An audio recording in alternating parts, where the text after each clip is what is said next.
ভারতের ১৮তম লোকসভার সদস্য হিসেবে শপথ নেওয়ার সময় জয় ফিলিস্তিন স্লোগান দিয়েছেন সর্বভারতীয় মজলিসে ইত্তেহাদুল মুসলিমিনের প্রধান ও হায়দ্রাবাদের সংসদ সদস্য আসাদ উদ্দিন ওয়াইসি।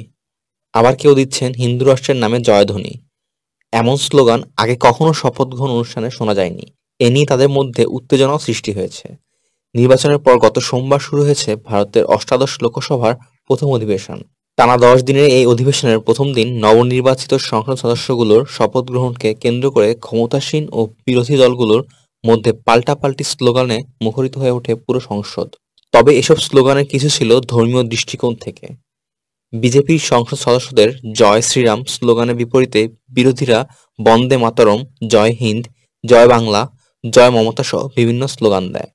এমনকি পশ্চিমবঙ্গের তৃণমূল কংগ্রেসের একজন সংসদ সদস্যের মুখে আল্লাহু আকবর ধ্বনিও উচ্চারিত হয়। গত মঙ্গলবার অধিবেশনের দ্বিতীয় দিনে জয় ফিলিস্তিন স্লোগান দিয়ে আলোচনার জন্ম দিয়েছেন সর্বভারতীয় মজলিস ই ইত্তেহাদুল মুসলিমিনের প্রেসিডেন্ট আসাদ উদ্দিন ওয়াইসি। ভারতীয় সংবাদ মাধ্যম আনন্দবাজার পত্রিকা এ খবর জানিয়েছে। হায়দ্রাবাদের এমআইএম নেতা আসাদ উদ্দিন ওয়াইসি আজ শপথের শেষে জয় ভীম, জয় তেলেঙ্গানা বলার পরে জয় ফিলিস্তিন বলে স্লোগান দেন। এই স্লোগান নিয়ে আপত্তি তোলেন বিজেপি সংসদের অনেক সদস্যই।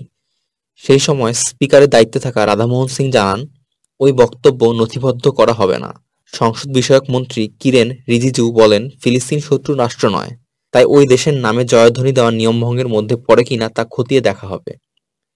এছাড়াও সংসদ সদস্য পাপ্পু যাদব রি-নিট লেখা টি-শার্ট পরে বলেন, নতুন করে নেওয়া হোক নিট পরীক্ষা। শপথ গ্রহণ শেষে ফের নিট নেওয়ার দাবিতে স্লোগানও দেন তিনি। তাতে শাসক শিবির আপত্তি জানালে গলা চড়িয়ে বিজেপি সংসদ সদস্যদের উদ্দেশ্যে তিনি বলেন, ৬ বারের সংসদ সদস্য আমি, আমাকে শেখাচ্ছেন? স্লোগানকে কেন্দ্র করে ঘিরে সবাই উত্তেজিত হয়ে যান। বরেলির বিজেপি সংসদ সদস্য ছাত্রপাল গাঙ্গোয়ার শপথ শেষে হিন্দু রাষ্ট্রের জয় বলে ধ্বনি তোলেন। আপত্তি জানায় বিরোধী নেতারা। ভারতের মতো ধর্মনিরপেক্ষ রাষ্ট্রের সংসদে কিভাবে হিন্দু রাষ্ট্রের জয় বলা যায় তা নিয়ে প্রশ্ন তোলেন বিরোধীরা। বিতর্কের সময় মত প্রকাশের স্বাধীনতার কথা উল্লেখ করে হায়দ্রাবাদ থেকে পঞ্চমবারের মতো বিজয়ী সংসদ সদস্য আসাদউদ্দিন ওয়াইসি বিজেপির আপত্তির কারণ জানতে চান। জয় ভীম, জয় তেলেঙ্গানা, জয় প্যালেস্টাইনের মধ্যে ভুল কিছু ছিল না। ওই স্লোগানের মধ্যে ভারতের সংবিধান পরিপন্থী কিছু ছিল না বলে উল্লেখ করেন তিনি। একটি নিপীড়িত জাতি হিসেবে ফিলিস্তিনিদের প্রসঙ্গ টেনেছেন তিনি। ফিলিস্তিন প্রসঙ্গে মহাত্মা গান্ধী কি বলেছিলেন সেই বিষয়ে পড়ে দেখার আহ্বান জানান এই নেতা। জানা যায়, ঐতিহাসিকভাবেই ফিলিস্তিনিদের প্রতি রাষ্ট্রীয় সহমর্মিতা ও সমর্থন পোষণ করে ভারত।